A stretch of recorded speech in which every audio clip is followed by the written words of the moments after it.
पुनर्जन्म के बाद मुझे शक हुआ कि मेरी तीनों बहनें मेरी मन की आवाज सुन सकती हैं। क्या मुझे अपनी बड़ी बहन क्लोई को बता देना चाहिए कि जिस जूलियन पर वह इतना प्यार लुटाती है वही आखिर में उसकी पूरी दौलत हड़पने की साजिश करेगा? मैंने देखा कि क्लोई, जो अभी जूलियन के सिर पर प्यार से हाथ रखने वाली थी, अचानक उसके चेहरे पर जोरदार मुक्का मार देती है। शायद मुझे अपनी दूसरी बहन ओलिविया को भी नहीं बताना चाहिए कि जब भी वह नहाती है, जूलियन चोरी छिपे उसकी रिकॉर्डिंग करता है और उन वीडियो को अपने क्लासमेट्स के पास भेज देता है। मैंने देखा कि ओलिविया, जो उसे खाना खिला रही थी, अचानक पूरा कटोरा उसके सिर पर दे मारती है। अगर मेरी तीसरी बहन सोफिया को पता चल जाए कि उसकी जिंदगी का बाकी आधा हिस्सा जेल जैसी कैद और दवाइयों के असर में गुजरेगा, सिर्फ इसलिए क्योंकि जूलियन ने जानबूझकर लोगों को उसे प्रताड़ित करने के लिए रखा था, तो क्या वह टूट जाएगी? मैंने देखा कि सोफिया, जो अभी उसे उठाने जा रही थी, अचानक इतनी जोर से लात मारती है कि जूलियन लगभग 10 मीटर दूर जा गिरता है। छोड़ो भी, हर जिंदगी में मैंने अपनी एक बहन की स्वीकृति पाने के लिए अपनी जान तक दांव पर लगा दी।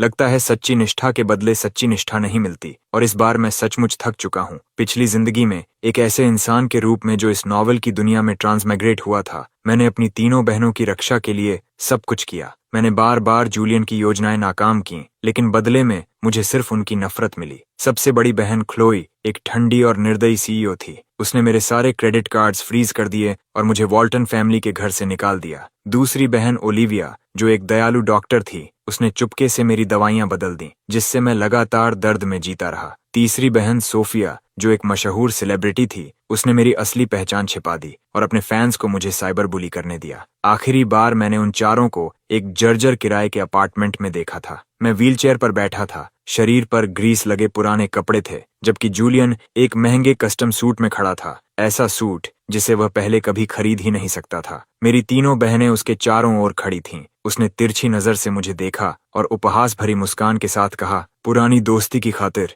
अगर आज तुम मुझसे माफी मांग लो और मुझे जीजा जी कहकर बुलाओ, तो मैं तुम्हें माफ कर दूंगा और वापस वॉल्टन एस्टेट ले जाऊंगा। कैसा रहेगा? जीजा जी? वह इस संबोधन के लायक नहीं था। वही था जिसने मेरा चेहरा बिगाड़ा, मुझे अपंग बनाया, और उसका अंतिम लक्ष्य पूरे वॉल्टन फैमिली को बर्बाद करना था। लेकिन अफसोस, मेरी एक भी बात पर किसी ने विश्वास नहीं किया। सबको लगा कि जूलियन के प्रति मेरी जलन ने मुझे इस हालत तक पहुंचा दिया। तुम सोचते हो कि तुम जीजा जी कहलाने के लायक हो? इससे अच्छा तो मुझे मार ही डालो। मैंने दांत भींचकर उस पर थूक दिया। एक दिन तुम्हारा घिनौना असली चेहरा सबके सामने आएगा। मैं अपनी बात पूरी भी नहीं कर पाया था कि किसी ने मेरे चेहरे पर जोरदार थप्पड़ मार दिया। मैंने मुश्किल से आंखें खोलीं और क्लोई का बर्फ जैसा ठंडा चेहरा देखा। उसकी आंखों में घृणा थी, जैसे वह किसी बेहद गंदी चीज को देख रही हो। इथन, अगर तुम अपनी जुबान पर काबू नहीं रख सकते तो मुझे उसे हमेशा के लिए बंद करने में कोई परेशानी नहीं होगी, मैंने दर्द में कहा। दीदी, लेकिन उसने तुरंत काटते हुए कहा, मुझे बहन मत कहो। जिस दिन तुमने जूलियन को फंसाया था, उसी दिन से तुम हमारे भाई नहीं रहे। उसके शब्द ऐसे थे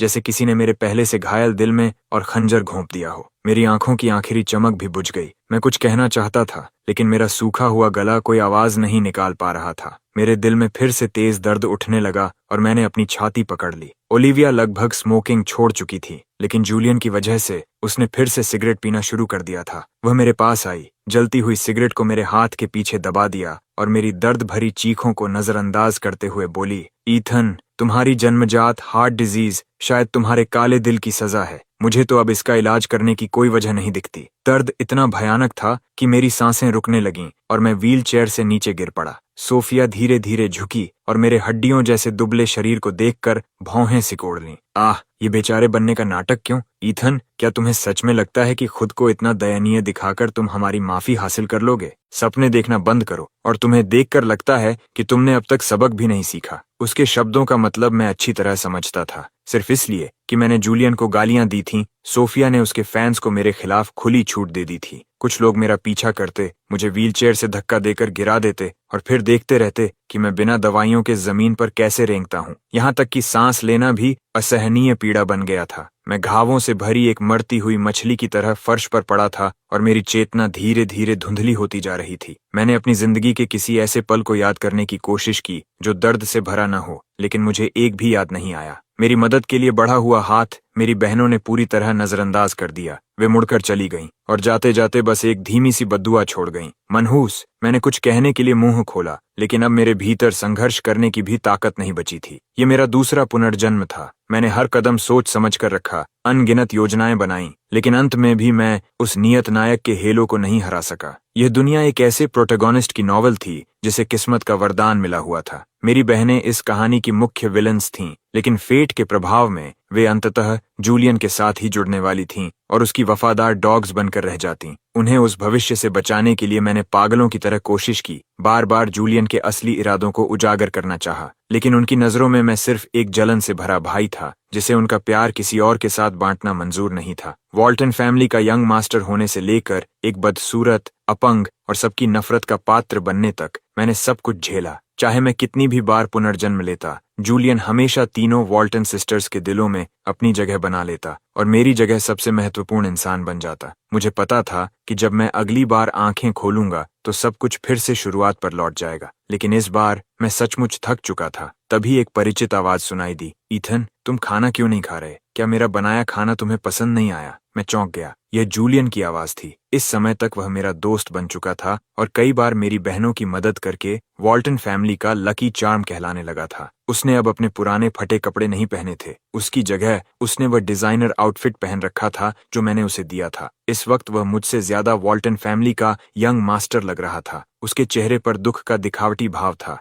एक बड़ा आदमी बच्चों की तरह होंठ काटते हुए बोला, मुझे माफ करना, मुझे नहीं पता था कि तुम्हें यह पसंद नहीं है। तुम बताओ क्या खाना चाहते हो, मैं बना कर दूंगा। मैंने खास तौर पर मिसेस डेविस से पूछा था। उन्होंने कहा था कि सी फूड तुम्हारा पसंदीदा है। क्या तुम इसलिए नहीं खा रहे क्योंकि मैंने इसे बनाया है? चिंता मत करो, मैंने उनकी बताई हर स्टेप बिल्कुल फॉलो की है। उसका नाटक काफी देर से चल रहा था, लेकिन मैं चुप रहा। मेरी खामोशी देखकर जूलियन बेचैन हो गया। ईथन, तुम मुझे इग्नोर क्यों कर रहे हो? क्या इसलिए क्योंकि मैं प्रोजेक्ट से आया हूँ? क्या तुम्हें लगता है कि मैं गंदा हूँ? मैंने बोलने की कोशिश की, लेकिन मेरे मुंह से सिर्फ कुछ बेमतलब आवाजें निकलीं। मैंने अपना हाथ गले पर रखा और खुद को बोलने के लिए मजबूर करने लगा। मुझे डर था कि अगर जूलियन नाराज हो गया तो मेरी तीनों बहनें, जो उसे सिर आंखों पर बिठाती थीं, मुझे फिर से सताने का बहाना ढूंढ लेंगी। लेकिन मैं एक पूरा वाक्य भी नहीं बोल पाया। क्लोई की नजरें जूलियन और मेरे बीच घूमी और उसका चेहरा ठंडा पड़ गया। ईथन, क्या वॉल्टन फैमिली के लोग ऐसे व्यवहार करते हैं? जूलियन ने इसमें अपना दिल लगा दिया है। चाहे तुम्हें पसंद हो या नहीं, तुम इसे खाओगे। मैंने आंखें झुका लीं और मन ही मन ठंडी हंसी हंसा। तुम तीनों की आंखों में अब जूलियन के अलावा कोई दिखाई ही नहीं देता। मैं तुम्हें नीचा कैसे दिखा सकता हूँ? आखिर कुछ समय बाद तो तुम वॉल्टन फैमिली के दूसरे मालिक बन जाओगे, और मेरी क्या औकात है? एक ऐसा अपंग जिसे घर से निकालकर प्रोजेक्ट्स में रहने के लिए छोड़ दिया जाएगा। जो नहीं जानता वह तो यही समझेगा कि जूलियन तुम्हारा असली भाई है। ओह, भूल गया, भाई नहीं, लवर बॉय। और वैसे भी किसे याद है कि मुझे सी फूड से एलर्जी है? क्या मेरी जान की कोई कीमत नहीं? अचानक डाइनिंग टेबल पर सन्नाटा छा गया। जो तीनों महिलाएं कुछ क्षण पहले मुस्कुरा रही थीं, उनके चेहरे ठंडे पड़ गए और किसी ने कुछ नहीं कहा। मैंने सामने रखा भारी और घिनौना सी फूड खाना शुरू कर दिया। हर निवाले के साथ उल्टी आने की इच्छा को दबाता रहा। किसी तरह मैंने सब खत्म किया और जूलियन की तरफ मुस्कुराने की कोशिश की। क्लोई का चेहरा पहले से ही काला पड़ चुका था, जैसे किसी ने उसकी किसी छिपी हुई नस को छू लिया हो। अब जब उसने मुझे पीला पड़ता चेहरा लिए उठकर जाते देखा तो उसने जल्दी से मेरा हाथ पकड़ लिया। ईथन, क्या आज तुम्हारी तबीयत ठीक नहीं है? क्यों ना ओलिविया तुम्हें चेक कर ले। ओलिविया एक डॉक्टर थी। मेरी पिछली जिंदगी में वही थी जिसने मेरे हार्ट मेडिकेशन लिखे थे, और वही थी जिसने बाद में वे दवाइयां बंद कर दी थीं। उसने मुझे असहनीय पीड़ा में तड़पते देखा था, मानो वह पूरी तरह भूल चुकी हो कि मैं कभी उसका सबसे प्यारा छोटा भाई हुआ करता था। मैं सीढ़ियों पर रुक गया और पीछे मुड़कर देखा। मेरा चेहरा अंधेरे में छिपा हुआ था। सिर्फ एक एलर्जी रिएक्शन से मैं नहीं मरूंगा। मैं बस बहुत थक गया हूँ। कृपया मुझे और मत सताओ। तुम जो कहोगे मैं मान लूंगा। मैं तुम्हारी सी फूड एलर्जी जानबूझकर नहीं भूली थी। जानबूझकर नहीं। कितना दयनीय और हास्यास्पद बहाना। मैं अब उनके इस नाटक में साथ देने के मूड में नहीं था। बिना एक पल गंवाए मैं मुड़कर चला गया। जिस क्षण जूलियन इस घर में आया था, उसी क्षण मुझे समझ आ गया था कि मैं चाहे कुछ भी कर लूं, कभी किसी का चहेता नहीं बन पाऊंगा। इसलिए मैंने हार मान ली थी। तभी अचानक दरवाजे पर दस्तक हुई और मेरे बिखरे हुए विचार टूट गए। बाहर फिर वही जूलियन खड़ा था, अपने हमेशा वाले दयनीय और दिल तोड़ देने वाले अभिनय के साथ। उसकी आवाज में आंसुओं की नमी थी। वह लगातार दरवाजा खटखटा रहा था, मानो अगर मैंने दरवाजा न खोला तो वह पूरी रात ऐसा ही करता रहेगा।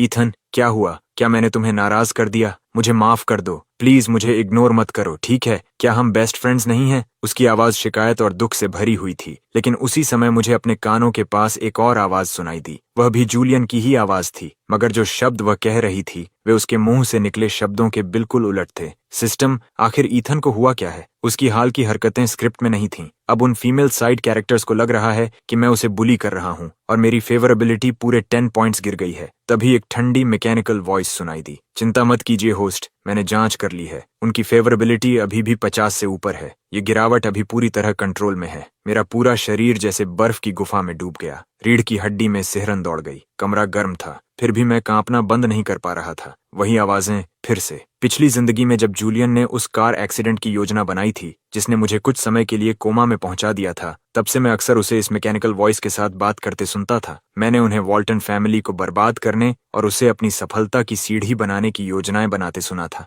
जैसे ही मैं कोमा से जागा, मैं तुरंत क्लोई के पास गया और उसे सब कुछ बताने की कोशिश की, लेकिन मेरी हर बात के बदले मुझे सिर्फ उसकी ठंडी और घृणा से भरी नजर मिली। तभी जूलियन क्लोई के प्राइवेट स्टडी रूम से बाहर आया। वह कमरा जहां किसी और को प्रवेश की अनुमति नहीं थी। वह एक परफेक्ट मैनिपुलेटर की तरह दिख रहा था। क्लोई, शायद ईथन से बस एक पल की गलती हो गई। कोई बात नहीं, मैं उसे माफ कर देता हूँ। उसकी इस महानता दिखाने वाली एक्टिंग ने क्लोई का चेहरा और भी कठोर कर दिया। ईथन, तुम इतने गिर कैसे गए? पहले तुमने कार एक्सीडेंट का झूठा आरोप लगाकर जूलियन को फंसाने की कोशिश की और अब मेरे सामने उसकी बदनामी कर रहे हो, जबकि जब तुम कोमा में थे वही तुम्हारी देखभाल कर रहा था और मुझसे बार बार कह रहा था कि मैं तुम्हें दोष न दूं। उसके बाद क्या हुआ मुझे ज्यादा याद नहीं। मुझे सिर्फ इतना याद है कि उसी दिन मुझे सचमुच वॉल्टन फैमिली से निकाल दिया गया था। मेरे छोटे से सूटकेस में बस कुछ साधारण कपड़े थे। बाहर मूसलाधार बारिश हो रही थी, लेकिन क्लोई के चेहरे पर कोई भाव नहीं आया जब उसने मुझे दरवाजे से बाहर धक्का दिया। उसने मुझे कीचड़ और गंदगी में सना हुआ देखा और ठंडी आवाज में कहा, ईथन, चूंकि तुम जूलियन को बर्दाश्त नहीं कर सकते, आज से वॉल्टन फैमिली तुम्हें अपना यंग मास्टर नहीं मानेगी। उस पहचान के बिना मैं क्या था, ये याद आते ही मेरा पूरा शरीर कांप उठा। अब वह कौन सा नया नाटक कर रहा था? मुझे अंदाजा लगाने की जरूरत भी नहीं थी। मैं जानता था कि जूलियन दरवाजे के बाहर अकेला नहीं था। बस ये नहीं जानता था कि इस बार वह किसकी फेवरेबिलिटी बढ़ाने की कोशिश कर रहा है। लेकिन अब मुझे कोई फर्क नहीं पड़ता था। मैं वैसे भी वॉल्टन फैमिली छोड़ने वाला था। जब बचना संभव नहीं था तो मैंने गहरी सांस ली, दरवाजे तक गया और उसे खोल दिया। जैसे ही दरवाजा खुला, जूलियन का खटखटाने वाला हाथ हवा में ही रुक गया। वह बिल्कुल नहीं घबराया। उसने तुरंत मेरा हाथ पकड़ने के लिए हाथ बढ़ाया, लेकिन मैं एक कदम पीछे हट गया। अगर कोई बात है तो मुझे बता दो, प्लीज मुझे इग्नोर मत करो, ठीक है? वह बोला, लेकिन उसकी आंखें बार बार उसके पीछे खड़ी मेरी तीसरी बहन सोफिया की ओर जा रही थीं। पिछली जिंदगी में भी वह मेरे साथ तभी अच्छा व्यवहार करता था जब मेरी बहनें आसपास होती थीं। अभी जो वह इतने समय से अभिनय कर रहा था, वह शायद पूरी तरह सोफिया को दिखाने के लिए था। सोफिया काफी देर तक चुप रही। जब उसने आखिरकार बोलना शुरू किया तो हमेशा की तरह जूलियन का ही पक्ष लिया। उसने मुझे गौर से देखते हुए कहा, ईथन, पिछले कुछ दिनों में मैंने क्लोई और ओलिविया से बहुत कुछ सुना है। क्या तुम्हारे और जूलियन के बीच कोई गलतफहमी है? तुम दोनों तो अच्छे दोस्त थे, है ना? तुम्हें अंदाजा भी नहीं है कि तुमसे इग्नोर होने के बाद वह कितनी बार अकेले में रोया है। ऐसा करते हैं, मैं एक बहुत प्रसिद्ध थेरेपिस्ट को जानती हूँ। अगर तुम्हारे मन में कोई ऐसी बात है जो तुम क्लोई या ओलिविया से नहीं कहना चाहते तो मुझे बता सकते हो। मैं कल तुम्हें उनसे मिलवाने ले जाऊंगी। ठीक है, तो तुमने मेरी एक भी बात नहीं समझी और अब मुझे थेरेपिस्ट के पास भेजना चाहती हो। सही है, तुम्हारी नजर में जो भी जूलियन को पसंद नहीं करता उसके दिमाग में जरूर कोई समस्या होगी, है ना? जब तुमने अपने फैंस को मेरे खिलाफ साइबर बुलिंग करने दिया था तब तो तुम्हें मेरी मेंटल हेल्थ की चिंता नहीं हुई, या फिर यह सब जूलियन का बदला लेने के लिए है? क्या तुम मुझे किसी साइकेट्रिक हॉस्पिटल में बंद करवाना चाहती हो? सोफिया एकदम से जड़ हो गई। उसके चेहरे के भाव बुरी तरह बदल गए। उसने पहले जूलियन की तरफ देखा, फिर मेरी ओर, और आखिर में अविश्वास से अपने ही हाथों को घूरने लगी। ईथन, क्या मैंने सच में कुछ गलत किया? प्लीज मुझसे नफरत मत करो, ठीक है? मेरे चेहरे पर सिर्फ सतर्कता थी। मैंने सिर हिलाया और बिना कुछ कहे तेजी से दरवाजा बंद कर दिया। दरवाजा बंद होते ही बाहर से एक जोरदार धड़ाम की आवाज आई, जिसके बाद जूलियन की दर्द भरी कराह सुनाई दी। System warning, female side character Sophia की फेवरेबिलिटी 10 पॉइंट्स कम हो गई है। करंट फेवरेबिलिटी अब 50 से नीचे गिर चुकी है। होस्ट, कृपया जितनी जल्दी हो सके इसे वापस बढ़ाने का तरीका खोजिए। तभी सोफिया की गुस्से भरी आवाज सुनाई दी, मुझसे उस लहजे में बात करने की हिम्मत मत करना। मेरी दो बेवकूफ बहनें शायद तुम्हारे झांसे में आ गई हों, लेकिन मैं नहीं। बेहतर होगा कि तुम मुझे कोई संतोषजनक एक्सप्लेनेशन दो, नहीं तो मैं बिल्कुल भी संकोच नहीं करूंगी। इसके बाद की बातें मैं नहीं सुन पाया क्योंकि वे शायद वहां से दूर चले गए थे। मैं सोफिया के अचानक बदले हुए व्यवहार को समझ नहीं पाया और सच कहूं तो समझना भी नहीं चाहता था। जिस तरह वे तीनों पहले ही जूलियन का बचाव कर रही थीं, उसे देखकर साफ था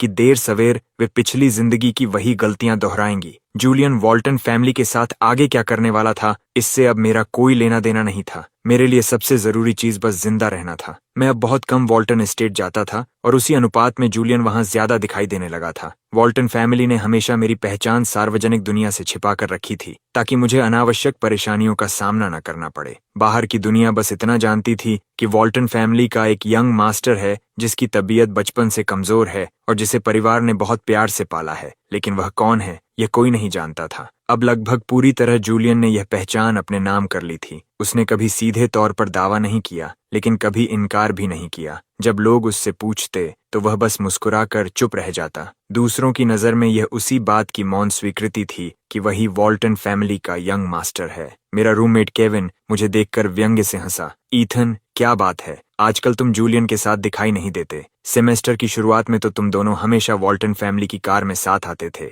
क्या हुआ, झगड़ा हो गया या उसने तुम्हें कार से भी बाहर निकाल दिया? मैंने उसकी तरफ एक नजर डाली, फिर सिर झुकाकर अपना होमवर्क व्यवस्थित करने लगा, मानो उसने कुछ कहा ही न हो। केविन ने तिरस्कार से कहा, अब तो जूलियन भी तुम्हें भाव नहीं देता। वॉल्टन फैमिली की सीढ़ी चढ़ने में नाकाम रहे तो कम से कम इतना घमंड दिखाना बंद करो। जैसे ही उसने यह कहा, जूलियन कमरे में दाखिल हुआ। उसके चेहरे पर ऐसा भाव था जैसे उसने संयोग से सारी बातें सुन ली हों। उसने बनावटी नरमी से कहा, केविन, जाने दो, ये तो सब जानते हैं कि ईथन मुझसे नफरत करता है। मैं उसे मुझे पसंद करने के लिए मजबूर तो नहीं कर सकता। केविन ने नाक सिकोड़ते हुए कहा, मुझे बस इसका यह पाखंडी रवैया पसंद नहीं। पहले तो यह हर समय तुम्हारे पीछे घूमता था, अब यह नया नाटक क्यों? जूलियन ने नजरें झुका लीं, कुछ क्षण सोचने का अभिनय किया, फिर मेरी तरफ देखकर मन ही मन क्रूरता से बोला, मैं देखना चाहता हूं कि तुम यह नाटक आखिर कब तक जारी रख सकते हो। अपनी धमकियां देकर वे दोनों बाहर निकल गए, लेकिन डॉर्म रूम का दरवाजा बंद करने से पहले जूलियन ने एक बार फिर मेरी तरफ देखा। उसकी आंखों में साफ साफ गणना और चालाकी झलक रही थी। मैंने उसे फिर सिस्टम से बात करते सुना। सिस्टम,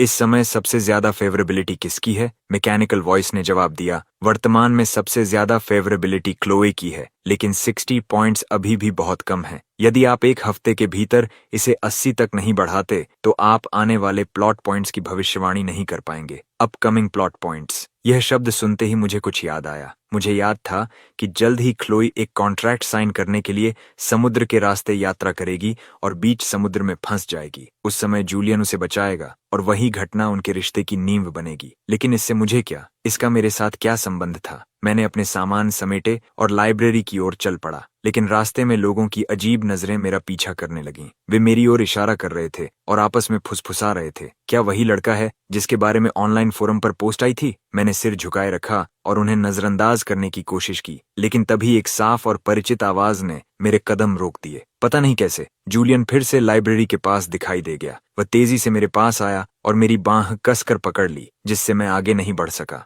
ईथन, उनकी बातों पर ध्यान मत दो, ये सब सिर्फ एक गलतफहमी है। उसके चेहरे पर चिंता का मुखौटा था, लेकिन मैं जानता था कि उसके हर शब्द के पीछे कोई न कोई नई चाल जरूर छिपी हुई थी। शायद वे तुम्हारी बातों पर विश्वास न करें, लेकिन मैं करता हूँ। जूलियन ने यह शब्द कहे, लेकिन उसने सिर्फ अपनी भावनाओं को बार बार दोहराया। उसने मेरी बेगुनाही का एक भी सबूत पेश नहीं किया। देखने वालों को बस उसकी दयालुता दिखाई देती। कोई यह सोचने की कोशिश भी नहीं करता कि शायद मैंने वास्तव में कुछ गलत किया ही नहीं। यह तो बिल्कुल वही बात हुई, चोर ही चिल्ला रहा हो, चोर पकड़ो। मेरी खामोशी को अपराध स्वीकार करने के रूप में लिया गया और भीड़ की गालियां और तेज हो गईं। जूलियन का चेहरा मुझसे भी ज्यादा दुखी और बेबस दिख रहा था। उसकी आंखों में आंसू भर आए थे जब वह मेरी तरफ देख रहा था। फिर वही पुराना नाटक। क्या जूलियन के पास रोने के अलावा कोई और तरीका नहीं है? मैंने नजरें झुका लीं। मैं बस उससे दूर जाना चाहता था, लेकिन उसकी पकड़ से खुद को छोड़ा नहीं पा रहा था। Warning, female side character Sophia पास आ रही है। होस्ट, कृपया अपना पर्सोना बनाए रखें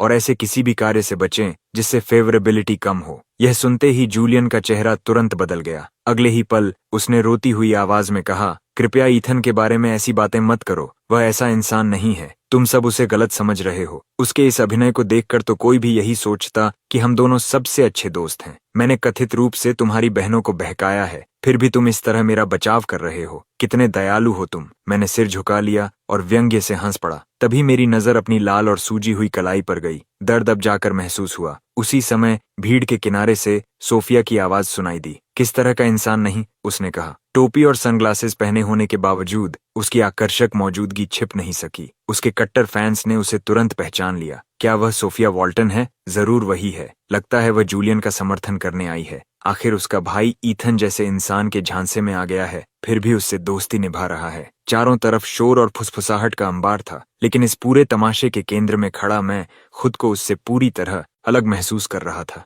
ये नाटक आखिर खत्म कब होगा? सोफिया तो जूलियन का साथ देने आई है ना? फिर वह इंतजार किस बात का कर रही है? क्या उसे अभी तक दौड़कर नहीं आ जाना चाहिए था, मुझे धक्का देकर गिराने और सबके सामने अपमानित करने के लिए? सोफिया ने भौहें सिकोड़ लीं। भीड़ की हैरान और उत्सुक निगाहों के बीच वह सीधे जूलियन की ओर बढ़ी। फिर उसके पीछे खड़े मुझे वह केक थमा दिया जो उसके हाथ में था। उसकी आवाज आश्चर्यजनक रूप से स्नेह से भरी हुई थी। ईथन, मैं हाल में काम में बहुत व्यस्त थी, इसलिए तुमसे मिलने का समय नहीं निकाल पाई। कैंपस लाइफ की आदत हो गई। अगर चाहो तो यूनिवर्सिटी के पास वाले मेरे अपार्टमेंट में आकर रह सकते हो। और हाँ, ये स्ट्रॉबेरी केक तुम्हारे लिए लाई हूँ। आज जल्दी में थी, इसलिए तुम्हारी पसंदीदा बेकरी से नहीं ला सकी, लेकिन अगली बार जरूर लेकर आऊंगी, ठीक है? पूरा माहौल एकदम शांत हो गया। भीड़ स्तब्ध थी, यहाँ तक कि जूलियन का चेहरा भी धीरे धीरे बदसूरत होता जा रहा था। मैंने होंठ भींच ली और केक लेने के लिए हाथ तक नहीं बढ़ाया। ये कौन सा नया पागलपन है? समझ गया, तुम फिर वही पुरानी चाल चल रही हो। सबको हमारे रिश्ते के बारे में गलतफहमी में डालोगी ताकि स्कूल के लोग मुझे तंग करें, है ना? सोफिया, तुम्हें एक ही तरीका बार बार इस्तेमाल करते थकान नहीं होती। स्टूडेंट्स और तुम्हारे पागल फैंस मिलकर मेरे खिलाफ हो जाएंगे। पिछली बार की तरह मेरे ऊपर एसिड फेंक दिया जाए तो वह भी शायद कम सजा होगी। उस हड्डियों तक उतर जाने वाले दर्द और अपमानजनक निगाहों की याद से मेरा शरीर कांप उठा। जैसा हमेशा होता था, जूलियन से जुड़ी कोई भी चीज मेरे लिए कभी अच्छी नहीं होती थी। मेरे मन की आवाज सुनते ही सोफिया का चेहरा एकदम सफेद पड़ गया। उसने तुरंत एक माइक्रोफोन छीन लिया और ऊंची आवाज में भीड़ से कहा, तुम लोग आखिर कैसी बातें कर रहे हो? ईथन ने मुझे बहकाया। वॉल्टन फैमिली का हमेशा से सिर्फ एक यंग मास्टर रहा है और वह ईथन है। जूलियन तो हमारे घर का एक नौकर है। वह वॉल्टन फैमिली का यंग मास्टर कब से बन गया? सिस्टम के ब्रॉडकास्ट के अनुसार सोफिया की फेवरेबिलिटी तेजी से गिर रही थी और पहली बार जूलियन सचमुच घबरा गया। उसे पूरा विश्वास था कि सोफिया उसके लिए दया रखती है और कभी भी सबके सामने यह नहीं बताएगी कि वह वॉल्टन हाउसहोल्ड में सिर्फ एक सर्वेंट है। लेकिन अब हालात पूरी तरह बदल चुके थे। कुछ ही क्षण पहले जो लोग मुझे गालियां दे रहे थे,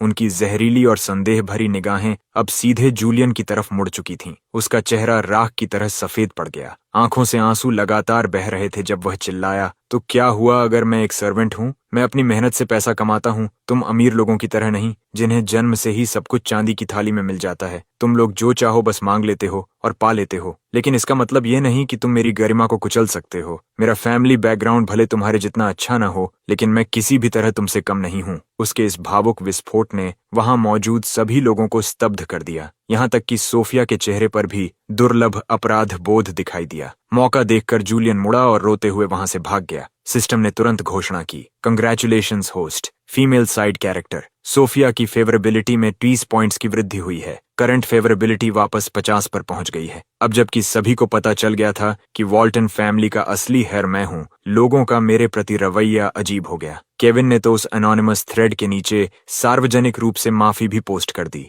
जिसमें उसने मुझ पर ऊपर पहुंचने के लिए लोगों को बहकाने का आरोप लगाया था। मैंने ये पोस्ट सिर्फ इसलिए लिखी क्योंकि मैंने जूलियन की बातों पर विश्वास कर लिया था। सारे संदिग्ध सबूत उसी ने मुझे दिए थे। उसने मुझे एक पॉन की तरह इस्तेमाल किया। ईथन, मैं दिल से तुमसे माफी मांगता हूँ। मुझे सच में अफसोस है। अचानक माहौल बदल गया। ज्यादा से ज्यादा लोग जूलियन को कोसने लगे। वे उसे घमंडी, चालाक और एहसान फरामोश कह रहे थे। उनका कहना था कि उन्होंने ऐसे बहुत लोगों को देखा है जो ऊपर से आत्मनिर्भर और सिद्धांतवादी बनने का दिखावा करते हैं, वह दावा करता था कि उसे स्टेटस की परवाह नहीं। फिर जब सर्वेंट होने की बात सामने आई तो वह इतना बौखला क्यों गया? अगर उसे सच में पहचान की परवाह नहीं थी तो उसने लोगों को यह गलतफहमी क्यों पालने दी कि वही वॉल्टन फैमिली का यंग मास्टर है? लेकिन सच कहूं तो मैं फोरम पर हो रही इन चर्चाओं पर ज्यादा ध्यान नहीं दे रहा था। मुझे सिर्फ इतना पता था कि क्लोई का फोन आया था। उसकी आवाज हमेशा की तरह ठंडी थी जब उसने मुझे घर आने का आदेश दिया। कारण का अंदाजा लगाना मुश्किल नहीं था, वह जूलियन का पक्ष लेने वाली थी। मैं जानबूझकर समय खींचता रहा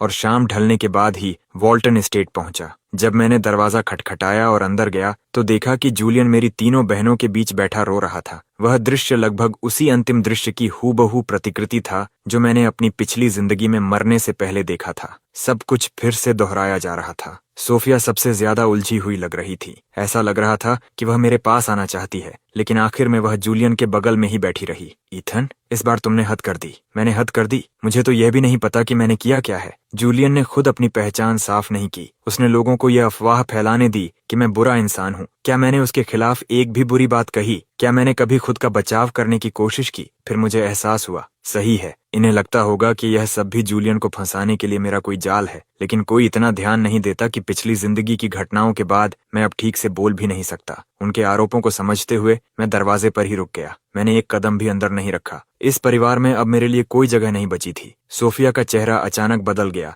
जैसे उसे आखिरकार कोई महत्वपूर्ण बात समझ आ गई हो। वह घबराकर मेरी ओर दौड़ी। ईथन, ईथन, तुम। उसी समय जूलियन का सिस्टम बुरी तरह बीप करने लगा, क्योंकि ओलिविया और सोफिया दोनों की फेवरेबिलिटी तेजी से गिर रही थी। केवल क्लोई ही थी जिसने मुझे एक गहरी समझ से परे नजर से देखा और कोई प्रतिक्रिया नहीं दी। ये देखकर जूलियन ऐसे क्लोई का हाथ पकड़ने लपका जैसे वह उसकी आखिरी उम्मीद हो। उसके चेहरे पर आंसू बह रहे थे। क्लोई, तुम जानती हो कि मैं ऐसा इंसान नहीं हूँ। मैंने कभी इस परिवार के पैसे की परवाह नहीं की। मुझे सिर्फ आप लोगों की परवाह थी। आप सब मेरे असली परिवार जैसे हो। आपने मुझे घर का प्यार दिया। शायद मेरी मौजूदगी से ईथन को खतरा महसूस हुआ, इसलिए वह। लेकिन इससे पहले कि वह अपनी बात पूरी करता, ओलिविया ने उसे ठंडे स्वर में काट दिया। इसीलिए वह क्या? तुम कहते हो कि तुम वॉल्टन फैमिली में पैसे के लिए नहीं आए थे? हाँ, इस पर कौन विश्वास करेगा? उसकी आंखों में ठंडा उपहास था। अगर तुम्हें सच में पैसे की परवाह नहीं थी तो फिर वे लिमिटेड एडिशन कपड़े और स्पोर्ट्स कार्स क्यों स्वीकार किए जो ईथन ने तुम्हें दिए थे? तब तुम्हारा आत्मसम्मान और सिद्धांत कहाँ चले गए थे? सोफिया अभिनय में माहिर थी, लेकिन सोचने में हमेशा धीमी रही थी। अब जब ओलिविया ने बात साफ कर दी तो उसे भी जूलियन की कहानी में मौजूद खामियां दिखाई देने लगीं। सही कह रही है। अगर तुम्हें सच में परवाह नहीं थी तो तुम हर दिन ईथन के पीछे पड़कर फैमिली कार में स्कूल जाने की जिद क्यों करते थे? जब लोग तुम्हें वॉल्टन हेयर समझते थे तब तुमने उन्हें रोका क्यों नहीं? बात यह नहीं कि तुम्हें स्टेटस की परवाह नहीं थी, सच तो यह है कि तुम्हें उसकी बेहद परवाह थी। एक ही पल में उनकी फेवरेबिलिटी लगभग शून्य के करीब पहुंच गई। जूलियन का चेहरा पूरी तरह सफेद पड़ चुका था। अब उसकी आखिरी उम्मीद सिर्फ क्लोई थी। उसने मजबूती से उसका हाथ थाम रखा था। क्लोई की आंखें थोड़ी नरम पड़ गईं। उसने धीरे से उसके बालों पर हाथ फेरा और शांत स्वर में कहा, जूलियन, डरो मत। जब तक तुमने कुछ गलत नहीं किया है, मैं हमेशा तुम्हारे साथ खड़ी रहूंगी, इसलिए तुम मुझे निराश नहीं कर सकते। जूलियन क्लोई के सहारे टिक गया। कमरे के उस कोने से जहां किसी और की नजर नहीं पहुंच सकती थी, उसने मेरी तरफ एक चुनौती भरी मुस्कान फेंकी। भले ही ओलिविया और सोफिया की फेवरेबिलिटी खत्म हो गई हो, लेकिन वॉल्टन फैमिली में असली ताकत क्लोई के हाथ में है। जब तक उसका दिल मेरे पास है, मुझे किस बात की चिंता? आखिरकार इस घर का मालिक तो मैं ही बनूंगा। फिर उसने सिस्टम से कहा, वैसे भी ओलिविया और सोफिया की फेवरेबिलिटी अब बर्बाद हो चुकी है। जो थोड़ा बहुत बचा है उसे मैं क्लोई से जुड़े अगले प्लॉट पॉइंट के बदले में इस्तेमाल कर लूंगा। सिस्टम ने चेतावनी दी, होस्ट, क्या आप वाकई ऐसा करना चाहते हैं? नेगेटिव फेवरेबिलिटी पूरी तरह अलग चीज है। ये साइड कैरेक्टर्स आपके लिए सिर्फ घृणा महसूस करेंगी। जूलियन हंस पड़ा। वे सिर्फ 2 साइड कैरेक्टर्स हैं। वे मेरा क्या बिगाड़ लेंगी? चाहे वे मुझसे कितनी भी नफरत करें, एक्सचेंज अभी करो। Ting, plot point exchange successful. Current favourability, Olivia 10, Sophia 20, plot point unlocked. आधे महीने बाद क्लोई कॉन्ट्रैक्ट साइन करने जाते समय समुद्र में फंस जाएगी। होस्ट पहले से तैयारी करके उसे बचा सकता है और इस तरह उसका दिल पूरी तरह जीत सकता है। जूलियन के चेहरे पर विजयी मुस्कान फैल गई। उसकी योजना समझते ही मेरे होंठों पर ठंडी हंसी आ गई। तो फिर क्लोई को बचाने के लिए शुभकामनाएं। सिस्टम की मदद से तुम जरूर सफल हो जाओगे। उसकी जान बचाने के बाद वह पूरी तरह तुम पर मोहित हो जाएगी। शायद तुम उसी बहाने उससे शादी भी कर लो और वह मान भी जाए।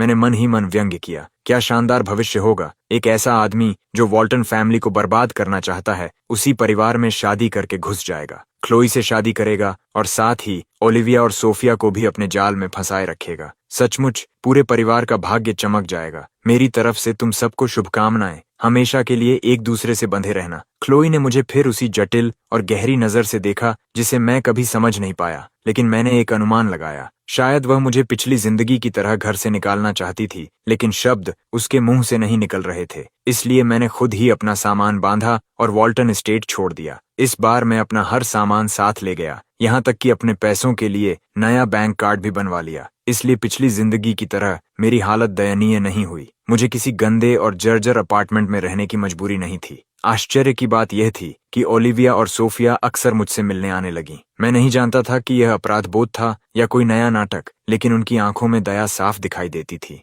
ओलिविया समय निकालकर आती, मुझसे ऐसे बातें करती जैसे किसी बच्चे को फिर से बोलना सिखा रही हो। जब मैं कोई जवाब नहीं देता तो वह उदास होकर लौट जाती। सोफिया भी कई बार मुझे डॉक्टर के पास ले जाने की कोशिश कर चुकी थी, लेकिन मैं हर बार सिर हिलाकर मना कर देता। घर छोड़े हुए आधा महीना बीत चुका था जब मुझे एक इनविटेशन मिला। ये मेरे पसंदीदा पेंटर द्वारा आयोजित फ्लोटिंग आर्ट एग्जीबिशन का निमंत्रण था। ज्यादा सोचे बिना मैं वहां चला गया, लेकिन पहुंचकर पता चला कि यॉट पर बना एग्जीबिशन एरिया बेहद छोटा था। जहाज का अधिकांश हिस्सा अमीर और प्रभावशाली लोगों की पार्टी के लिए इस्तेमाल हो रहा था। वहीं मेरी नजर क्लोई पर पड़ी। उसके पास खड़ा था जूलियन, महंगे सूट में, पूरी तरह सजा धजा और आत्मविश्वास से भरा हुआ। ऐसा लग रहा था जैसे वह पहले से जानता था कि मैं यहाँ आने वाला हूँ। उसके होठों पर व्यंग्य भरी मुस्कान थी। उसने सिस्टम से कहा, चूंकि इस प्लॉट पॉइंट में किसी की मौत जरूरी है, तो वह ईथन क्यों नहीं हो सकता? अगर वह वॉल्टन फैमिली में पैदा नहीं हुआ होता तो आखिर उसकी कीमत क्या थी? वह मेरे लिए एक बेहतरीन स्टेपिंग स्टोन बन सकता है। कम से कम उसकी मौत किसी काम तो आएगी। क्लोई ने भी मुझे देख लिया था।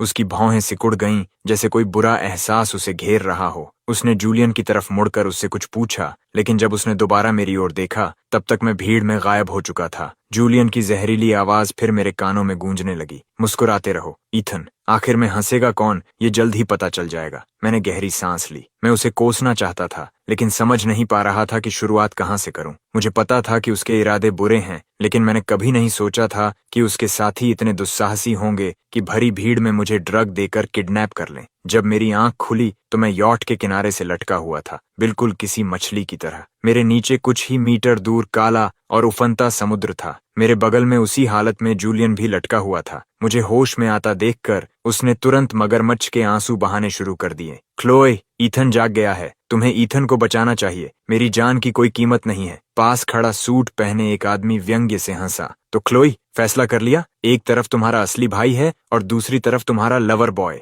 तुम किसे बचाओगी? इस समय तक मैं जूलियन की योजना पूरी तरह समझ चुका था। वह बस क्लोई के चुनाव का इस्तेमाल करके मेरी आत्मा को तोड़ना चाहता था, लेकिन अफसोस इस बार उसने गलत हिसाब लगाया था। जिस दिन मैं पिछली जिंदगी में उस दर्दनाक मौत का शिकार हुआ था, उसी दिन मैंने परिवार के लिए बचा हुआ हर स्नेह और लगाव हमेशा के लिए छोड़ दिया था। ये अब मेरे लिए मायने नहीं रखता था। मुझे क्लोई के चुनाव की परवाह नहीं थी। मुझे सिर्फ इस बात की चिंता थी कि मैं बचूंगा या नहीं। क्लोई ने धीरे से हाथ उठाया, एक पल के लिए हिचकिचाई, फिर उसकी उंगली जूलियन की तरफ उठ गई। उसकी आवाज भारी थी। तुम जूलियन को छोड़ दो, वह निर्दोष है। सूट पहने आदमी जोर से हंस पड़ा। कमाल है क्लोई, मैंने कभी नहीं सोचा था कि तुम एक खूबसूरत लड़के के लिए अपने ही परिवार की बलि देने तक गिर जाओगी। मैं तुम्हारे बारे में गलत नहीं था। उसने हाथ हिलाया और उसका एक आदमी जूलियन की रस्सी खोलने का नाटक करने लगा, लेकिन अगले ही पल उसने मेरी एक रस्सी काट दी, जिससे दूसरी रस्सी भी टूटने के कगार पर पहुंच गई। वह आदमी फिर बोला, क्या तुमने सोचा था कि मैं तुम्हारी रिवर्स साइकोलॉजी नहीं समझूंगा? तुमने सिर्फ इसलिए कहा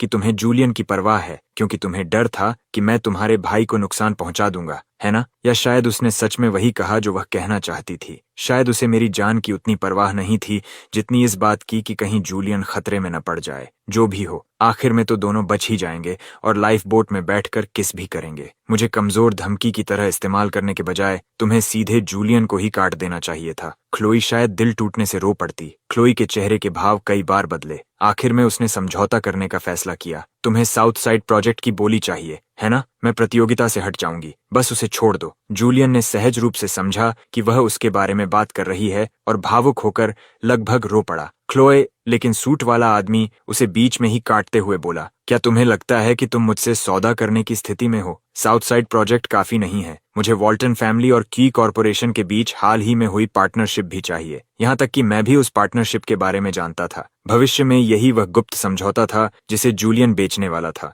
लेकिन यह आदमी अभी से उसे क्यों मांग रहा था? ऐसा लग रहा था कि प्लॉट मेरी जानकारी से अलग दिशा में बदल चुका था। जूलियन भी आदमी की लालच देखकर चौंक गया। ये उनकी तय योजना का हिस्सा नहीं था। उसका मकसद वॉल्टन फैमिली को हाई सोसाइटी में प्रवेश करने की सीढ़ी बनाना था, उसे बर्बाद करना नहीं। उसने 2 बार खांसकर आदमी को संकेत देने की कोशिश की, लेकिन जवाब में उसकी अपनी रस्सी को धमकी भरे अंदाज में काट दिया गया। आदमी गुर्राया, क्या खांस रहे हो? ये जानकारी मुझे तुमने ही दी थी। क्या हुआ? अब नहीं चाहते कि मैं इसका जिक्र करूं? जूलियन बुरी तरह घबरा गया। तुम कैसी बकवास कर रहे हो? मैंने ऐसा कुछ नहीं कहा। वह आंखों से लगातार इशारे कर रहा था, लेकिन वह भूल चुका था कि बाघ से सौदा करने के लिए खुद के पास भी ताकत होनी चाहिए, वरना तुम उसका शिकार बन जाते हो। उसके अलावा किसी को उस तथाकथित पार्टनरशिप एग्रीमेंट से कोई मतलब नहीं था, लेकिन सिस्टम पर अत्यधिक भरोसे के कारण वह यह मान बैठा था कि सब कुछ उसकी योजना के अनुसार ही होगा। उसी समय एक तेज हवा का झोंका आया। एक विशाल लहर ने यॉट को बुरी तरह झकझोर दिया और मेरी पहले से कमजोर रस्सी टूट गई। अचानक हालात बदलते देख जूलियन डर के मारे चीख पड़ा, क्लोई, मुझे बचाओ! और फिर उसने देखा कि क्लोई पूरी ताकत से मेरी तरफ दौड़ रही है। सिर्फ वही नहीं,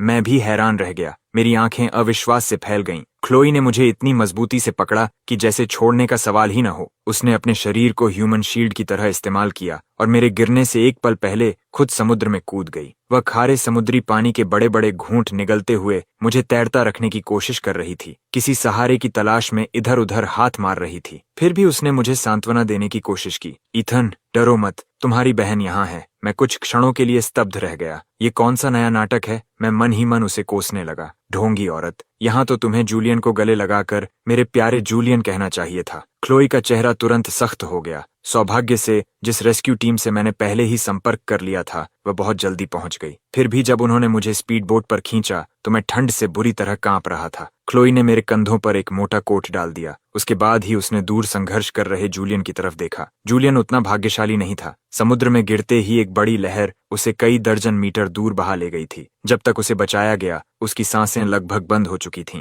जूलियन की नीयत पर मुझे पहले से शक था, इसलिए मैंने पहले ही तैयारी कर रखी थी। सिस्टम के साथ उसकी बातचीत सुन पाने की वजह से मैं उसकी योजना का काफी हिस्सा समझ चुका था। इसी कारण यॉट पर चढ़ने से पहले ही मैंने रेस्क्यू टीम और पुलिस दोनों को सूचना दे दी थी, ताकि कोई भी अपराधी बचकर न निकल सके। क्लोई ने बेहोश पड़े जूलियन को देखा। उसके चेहरे पर कोई स्पष्ट भाव नहीं था। उसने घटनास्थल पर पहुंचे अपने आदमियों को आदेश दिया, इसे इलाज के लिए ले जाओ। मरना नहीं चाहिए, लेकिन अच्छी तरह जीना भी जरूरी नहीं है। जूलियन मरा नहीं, लेकिन उसकी सेहत पहले ही कमजोर थी। इतने लंबे समय तक बर्फ जैसे ठंडे समुद्री पानी में रहने के कारण उसके शरीर को स्थायी नुकसान पहुंच गया। सूट वाले आदमी के साथ उसकी साजिश कम से कम किडनैपिंग और एक्सटॉर्शन के दायरे में आती थी, और बड़े स्तर पर यह इंटेंशनल इंजरी का मामला था। वॉल्टन फैमिली के हस्तक्षेप के बाद उनमें से कोई भी बच नहीं पाया। सभी को 5 साल की जेल की सजा सुनाई गई। और फिर क्लोई मुझे जूलियन से मिलने के लिए ले गई। मुझे क्लोई के इरादों का पता नहीं था, इसलिए मैं चुपचाप उसके पीछे चल पड़ा। मोटे कांच की दीवार के उस पार हमने जूलियन को देखा। वह इतना दुबला हो चुका था कि उसे पहचानना भी मुश्किल था। फिर भी उसे पूरा विश्वास था कि क्लोई उसे बचाने आई है। क्लोई, जो कुछ हुआ वह सब ईथन का किया हुआ था। ये पूरा जाल उसी ने बिछाया था। वह ऐसे बोल रहा था जैसे उसे पूरा यकीन हो कि क्लोई उसकी बात मान लेगी और मैं हमेशा की तरह अपना बचाव नहीं करूंगा। वह बड़ी सफाई से सारा दोष मेरे सिर मढ़ रहा था। क्लोई ने उसे देखा और उपहास से हंस पड़ी। हाँ, इस हालत में भी अभिनय कर रहे हो? अब इसका कोई फायदा नहीं। जूलियन का चेहरा तुरंत सफेद पड़ गया। वह मन ही मन सिस्टम को गालियां देने लगा। सिस्टम, क्या क्लोई की फेवरेबिलिटी 80 नहीं थी? फिर वह मेरे साथ ऐसा व्यवहार क्यों कर रही है? लॉजिक के अनुसार तो अब तक उसे मुझसे पागलों की तरह प्यार करना चाहिए था, लेकिन सिस्टम की आवाज बुरी तरह टूटी हुई थी। होस्ट की चोटों का सिस्टम पर गंभीर प्रभाव पड़ा है। सिस्टम मेंटेनेंस जारी है। Maintenance failed. Female side character Chloe current favourability 80। ये सुनकर मैं भी स्तब्ध रह गया। क्या 80 से सीधे 80? इतना बड़ा बदलाव कैसे संभव है? क्या जूलियन का सिस्टम सचमुच खराब हो गया है? जूलियन पूरी तरह टूट गया। वह चीखने और रोने लगा, सिस्टम के आंकड़ों पर विश्वास करने से इनकार करते हुए।